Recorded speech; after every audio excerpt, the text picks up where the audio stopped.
Next है हमारा MCQ number 9। Haris limited has positive working capital. Working capital क्या होता है? Current assets minus current liabilities. What effect will the payment of a declared payable dividend using cash balances have upon the current ratio and working capital? कि वो dividend जो पहले payable बना है कि जब वो डिक्लेयर हुआ होगा तो एंट्री हुई होगी dividend debit and payable credit.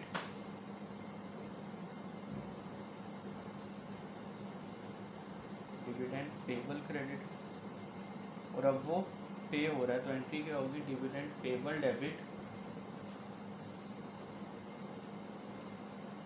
And by cash हो रहा है तो कैश क्रेडिट। तो कह रहे हैं कि इसका इफेक्ट क्या होगा करंट रेशियो पे और वर्किंग कैपिटल पे। तो अब इसके लिए हम एक एग्जांपल ले लेते हैं। करंट एसेट्स ले लेते हैं और करंट लायबिलिटीज ले लेते हैं। करंट एसेट्स सपोज कर लेते हैं 1 लाख और लायबिलिटीज 80,000। तो यहाँ पे हमारी रेशियो क्या आ रही होगी? 1.25 रेशियो 1। और अगर हम अपना वर्किंग कैपिटल चेक करें तो इसमें से current assets minus current liabilities करें तो ये आती है 20,000। ये अभी डिविडेंड पे करने से पहले है। अब जब हमने डिविडेंड पे किया होगा तो हमारा एक तो कैश कम हो रही होगी और सेकेंडली हमारी पेबल डेबिट होने से लायबिलिटीज़ भी कम हो रही होंगी। तो यानी करंट एसेट्स भी कम होंगे और करंट लायबिलिटीज़ भी। तो सपोज कर लेते हैं जो हमने पे किया वो 10,000 की। तो 10,000 से करंट एसेट्स भी कम हो जाएंगे और करंट लायबिलिटीज़ भी कम हो जाएंगी। तो ये हमारे पास क्या अमाउंट आ जाएगी? 90,000। इधर आ जाएगी 70,000। अब अगर हम इधर अपना वर्किंग कैपिटल चेक करें तो वो आता है 20,000 और अगर इधर करंट रेशो लें तो वो आती है 1.28। तो हमारी करंट रेशो क्या थी पहले? 1.25 और अब कितनी आ गई? 1.28। तो यानी ये इंक्रीज़ हो रही है और जो वर्किंग कैपिटल है वो सेम है। तो फिर हमारा आंसर यहाँ पे आ गया option B, increase in current ratio and no effect on working capital. Option B. Next MCQ हमारा MCQ number 10। After declaring a final dividend कशान limited has a current ratio of 2 and a quick ratio of 0.8। के final dividend declare करने के बाद हमारी ratio जो current ratio है वो कितनी है? 2 एंड जो क्विक एसेट रेशियो है वो क्या है? 0.8। If the company now uses its positive cash balance to pay that final dividend, what will be the effect upon the two ratios? कि अगर अब जो है वो कंपनी अपना वो जो फाइनल डिविडेंड है वो पे करे यूजिंग पॉजिटिव कैश बैलेंस तो फिर इससे इफेक्ट क्या होगा करंट रेशियो पे एंड क्विक रेशियो पे। तो जब हम ये पे करेंगे तो एक तो हमारा एसेट कम होगा क्योंकि हमारी कैश कम हो रही होगी तो हमारा क्विक एसेट जो है जो करंट एसेट है वो कम हो रहा होगा एंड सेकेंडली हमारी जो पेबल होगा वो भी कम हो रहा होगा और इससे हमारी लायबिलिटी कम हो रही होगी। तो यानी करंट एसेट भी कम होंगे और करंट लायबिलिटीज़ भी कम होंगी। तो लेट सपोज हमारा जब डिक्लेयर हुआ होगा यानी ये पे होने से पहले जो है लेट सपोज करंट एसेट्स से 1 लाख एंड लायबिलिटीज़ थी 50,000। तो ये हमारी क्या रेशो आ गई? 2:1। उसने कहा कि हमारे करंट रेशियो जो थी वो 2 थी तो ये हमारी करंट रेशियो आ गई 2 एंड क्विक एसिड रेशियो कितनी थी? 0.8। तो अब नीचे हम अपनी क्विक एसिड भी ले लेते हैं। अब लेट सपोज हमारा जो स्टॉक था वो 60,000 का था। हमारे करंट एसिड्स कितने हैं? 1 लाख। तो हम सिंपली क्या करेंगे? 1 लाख माइनस स्टॉक कर देते हैं तो 60,000। तो ये आ जाता है 40,000 के हमारे करंट एसेट्स आ गए और लायबिलिटीज़ कितनी है? 50,000। अब जब हमने पेमेंट की होगी तो इसका इफेक्ट देख लेते हैं। फर्स्ट हम देखते हैं करंट रेशियो पे क्या इफेक्ट आएगा। लेट सपोज हमने 10,000 की पेमेंट की तो एक तो हमारा करंट एसेट कम होगा और सेकेंडली हमारी करंट लायबिलिटीज़ भी कम होगी। तो करंट एसेट्स 10,000 जो से वो कम होके कितने के हो जाएंगे? 90,000 के। और जो करंट लायबिलिटीज़ हैं वो भी 10,000 से कम होके 40,000 पे आ जाएंगी। तो यहाँ पे फिर हमारी रेशो क्या आ जाएगी, अगर हम करंट रेशो लें तो वो आती है 2.25:1। इसी तरह हम अपना क्विक एसिड रेशो भी ले लेते हैं।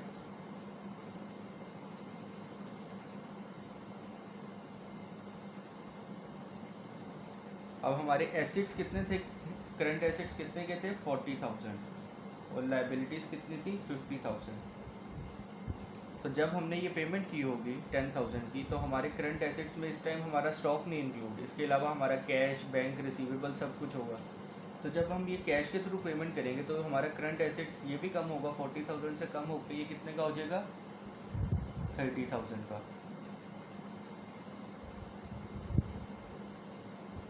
और इसी तरह हमारी जो लाइबिलिटीज़ हैं वो भी 10,000 से कम होकर अब कितने की होगी 40,000 की। तो फिर यहाँ पे हमारी रेशो आ जाती है 0.75:1। अब अगर हम देखें तो हमारा करंट रेशो जो है वो क्या था पहले 2, अब कितना हो गया 2.25, यानी क्या हुआ इंक्रीज़ हुआ। और जो हमारा क्विक रेशो था वो पहले था 0.8, उसने बताया हुआ है हमें कितना है 0.8 थी हमारी क्विक रेशो। और अब डिक्रीज़ होगी, कितनी होगी 0.75, यानी क्विक रेशो जो है वो डिक्रीज़ हुआ है और करंट रेशो जो है वो इंक्रीज़ हुआ है। तो हमारा ऑप्शन आ गया यहाँ पे option B, increase in current ratio and decrease in quick acid ratio, option B. Next MCQ number 11। The draft accounts of Superstar Limited for the year ended 31st December 2018 include the following: revenue, gross profit. It was subsequently discovered that the revenue was overstated by ₹45 million, यानी कि जो revenue जो 360 है ये overstate है by ₹45 million. इसमें से 45 million हम लेस करेंगे इसको एडजस्ट करने के लिए।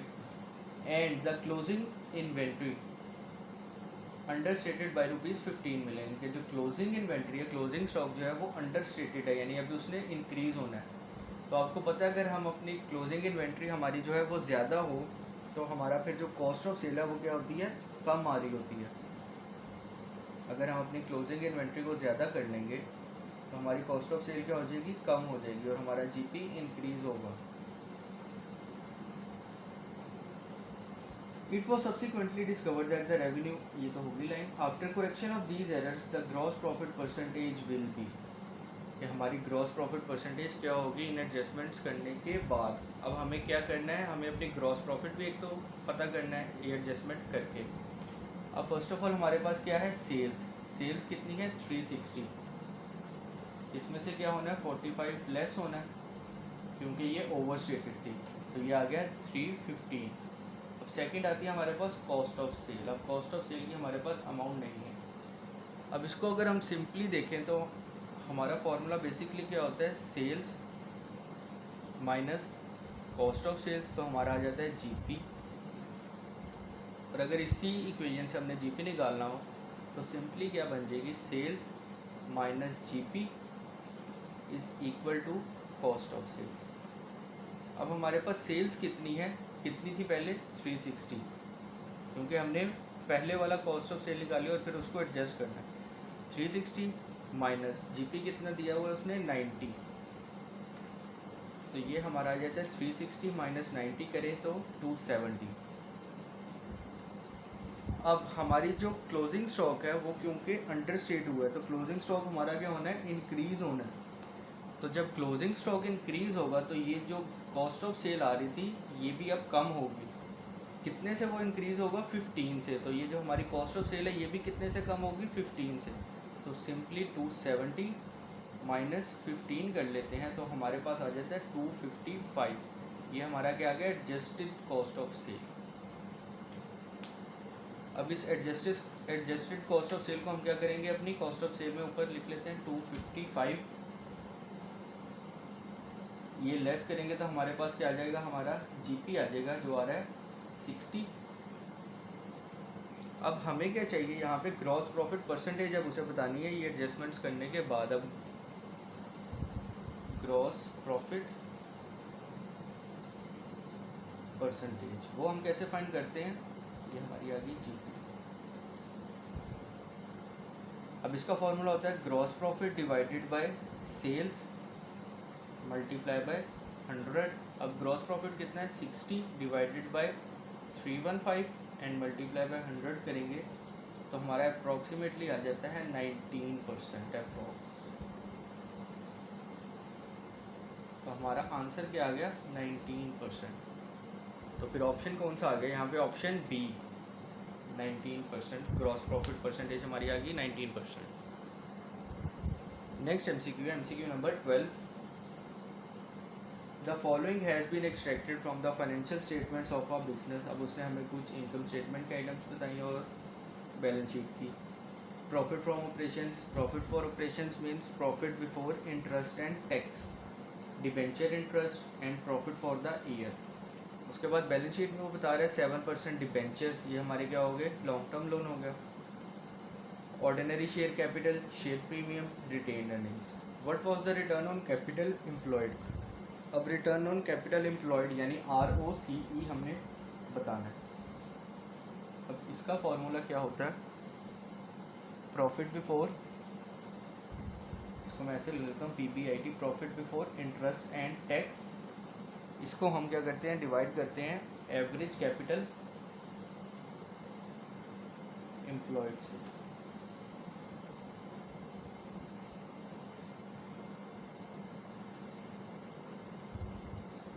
And multiply by 100।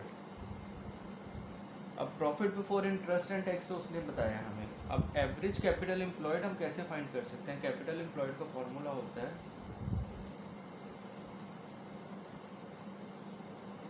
Capital employed is equal to equity plus long term loans. अब हमारे पास इक्विटी में क्या क्या चीज़ें आ जाती हैं वो आपको पता है, share capital, share premium, retained earning, surplus. तो यहाँ पे हमारे पास क्या क्या है, ऑर्डिनरी शेयर कैपिटल है, शेयर प्रीमियम है, रिटेन अर्निंग्स है। तो ये आ गई हमारी इक्विटी। ऑर्डिनरी शेयर कैपिटल आ गया 170,000 प्लस शेयर प्रीमियम कितना है 13,500 प्लस रिटेन अर्निंग 63,000 और इसमें हमने क्या ऐड करना है प्लस लॉन्ग टर्म लोन। जब लॉन्ग टर्म लोन हमारे पास कौन सा है, एक है, वो क्या है 7% डिबेंचर्स। तो वो कितने हैं 117,000। ये हमारे पास क्या आ जाएगी फिर कैपिटल एम्प्लॉयड। ये आंसर आता है इसका 364,500।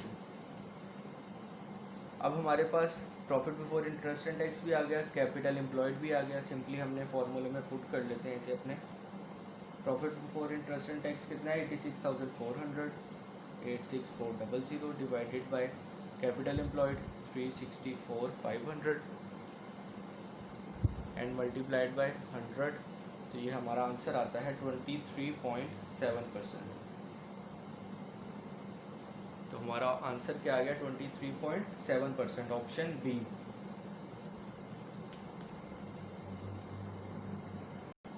नेक्स्ट एमसीक्यू है हमारा MCQ number 13। Sales and purchases during 2018 Varis Limited buys and sells a single product. The following is an extract from the statement of financial position at 31st December 2018. Opening and closing है हमारे पास inventory के और debtors के।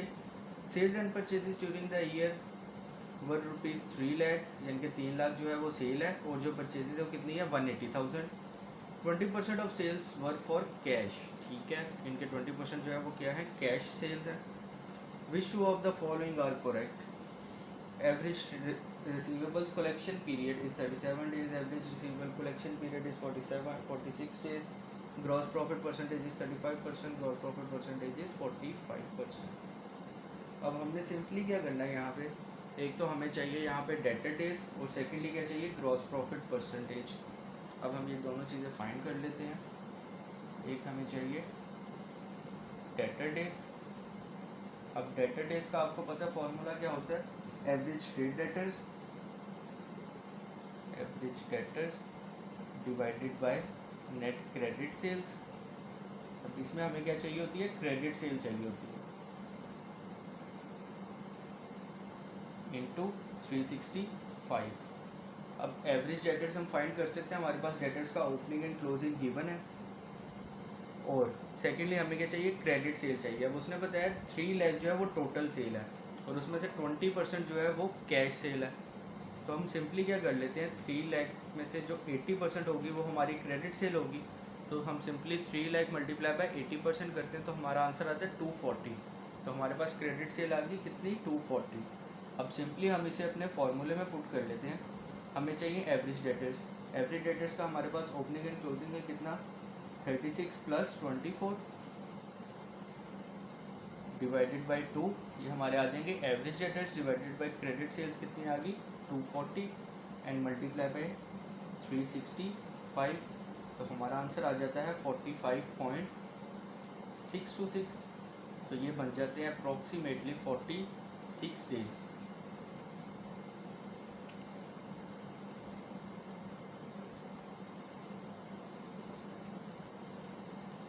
अब secondly हमें क्या चाहिए, ग्रॉस प्रॉफिट परसेंटेज। तो एक तो हमारा आंसर आ गया क्या, डेटर डेज कितने हैं, 46 डेज। तो अब हम अपना ग्रॉस प्रॉफिट परसेंटेज हमने फाइंड करनी है। उसके लिए हमें क्या चाहिए, ग्रॉस प्रॉफिट चाहिए। सेकेंड आ गया ग्रॉस जीपी परसेंटेज। अब इसका फॉर्मूला क्या होता है, gross profit divided by sales multiply by 100। अब इसके लिए हमें ग्रॉस प्रॉफिट चाहिए तो sales less cost of sales करेंगे तो हमारे पास क्या आ जाएगा, ग्रॉस प्रॉफिट आ जाएगा। अब सेल कितनी है हमारे पास, 3 लाख। कॉस्ट ऑफ सेल्स कैसे फाइंड करते हैं, opening stock plus purchases minus closing. अब हमारे पास ओपनिंग स्टॉक कितना है यहाँ पे 60 प्लस इसमें क्या होगा, परचेजेस उसने गिवन किया नीचे 180,000 तो इसमें प्लस 180 एंड माइनस क्या होता है इसमें से, क्लोजिंग स्टॉक कितना है 75। तो ये हमारा आंसर आ गया 165,000। तो ये फिर आ जाएगी हमारे पास ग्रॉस प्रॉफिट। हमारा जीपी आ गया 135,000। अब हम क्या करेंगे, सिंपली अपने फॉर्मूले में इसको पुट करते हैं। ग्रॉस प्रॉफिट आ गया 135,000 डिवाइडेड बाय सेल्स करेंगे 3 लाख एंड मल्टीप्लाई बाय 100 कर लेंगे तो ये हमारा आता है 45%। तब हमारे पास डेटर डेज आ गए कितने, 46 डेज और ग्रॉस प्रॉफिट परसेंटेज आ गई 45%। तो हमारा ऑप्शन यहाँ पे आ जाएंगे कौन कौन से, एक तो B average receivable collection period is 46 days और D gross profit percentage is 45%। तो हमारा ऑप्शन कौन कौन से आ गए यहाँ पे, B and D. Next MCQ है हमारा MCQ number 14। A company's gearing ratio would rise if. अब इसका ऑप्शन है option B, a decrease in long term loan is more than a decrease in share holders fund.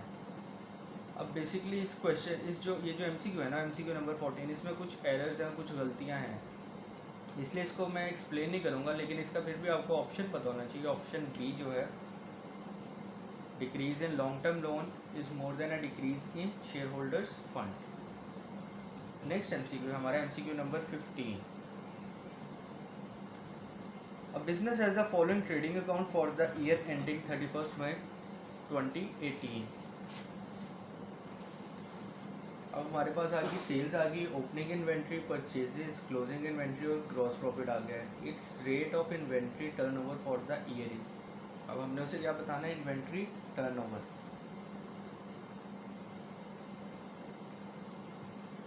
अब इसका formula होता है cost of sales divided by average stock. अब हमारे पास यहाँ पे कॉस्ट ऑफ सेल्स है हमारे पास कितनी है, 240500 240500। एवरेज स्टॉक हम कैसे फाइंड कर लेंगे, ओपनिंग प्लस क्लोजिंग और डिवाइड कर देंगे उसको 2 से। तो ये हमारा आ जाएगा 50,000। कैसे आया, 40 + 60 डिवाइडेड बाय 2। तो ये हमारा आंसर आ जाता है 4.81 टाइम्स। ऑप्शन ए हमारा आंसर आ गया।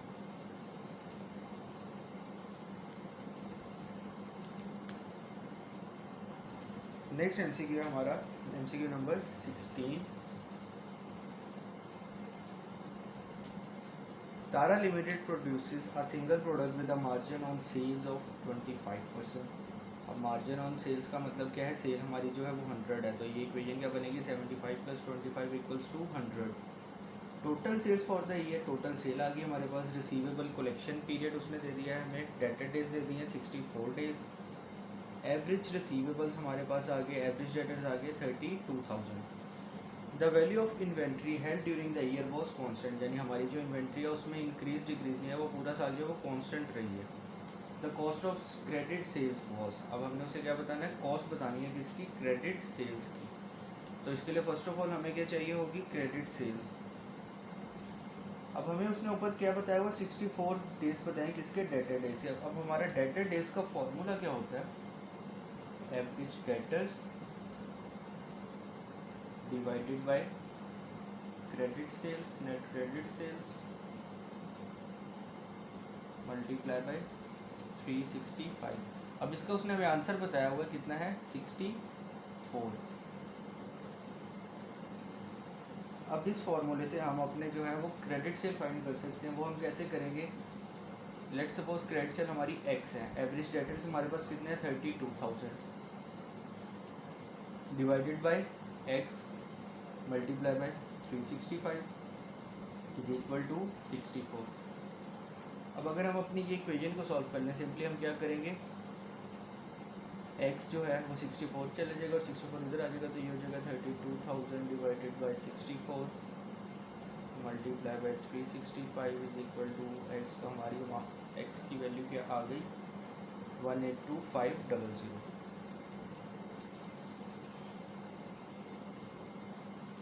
अब ये हमारे पास क्या आ गई, क्रेडिट सेल्स।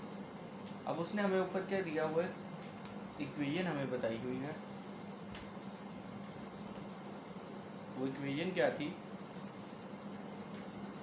कि कॉस्ट कितनी है 75 + 25 = 100, यानी हमारी जो सेल है वो क्या है 100 है। तो हमारी सेल कितनी आई है 182,500। तो हम सिंपली यहाँ से अपनी कॉस्ट निकाल सकते हैं। कैसे निकालेंगे, 182,500 ये क्या है 100 है, डिवाइडेड बाय 100 और मल्टीप्लाई बाय 75 करेंगे तो हमारे पास क्या आ जाती है, कॉस्ट की अमाउंट आ जाती है, वो आती है 136,875। तो हमारा आंसर आ गया 136,875।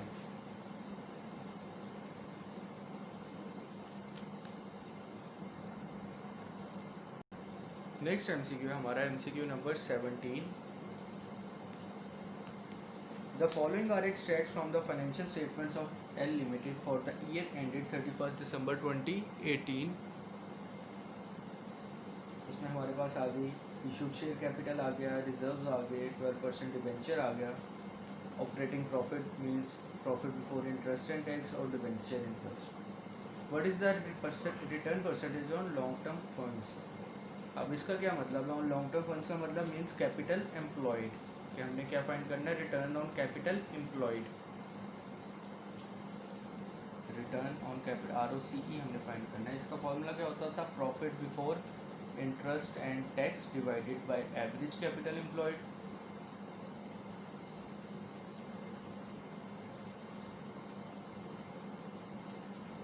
एंड मल्टीप्लाई बाय क्या करेंगे हम 100।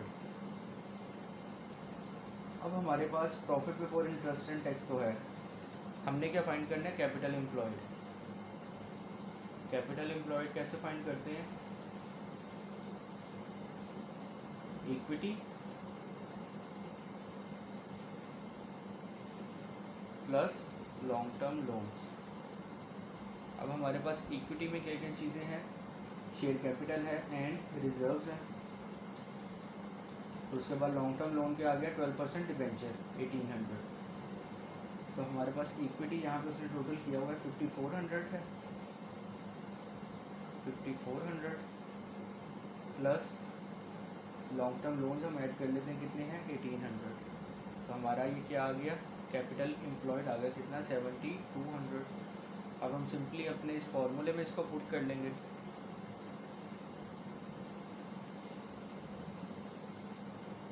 तो profit before interest and tax हमारे पास कितना है 1431 डिवाइडेड बाय कैपिटल एम्प्लॉयड है 70, 200 एंड मल्टीप्लाई बाय 100 करेंगे तो हमारा आंसर आता है 19.875%। तो हमारा आंसर क्या आ गया 19.875%।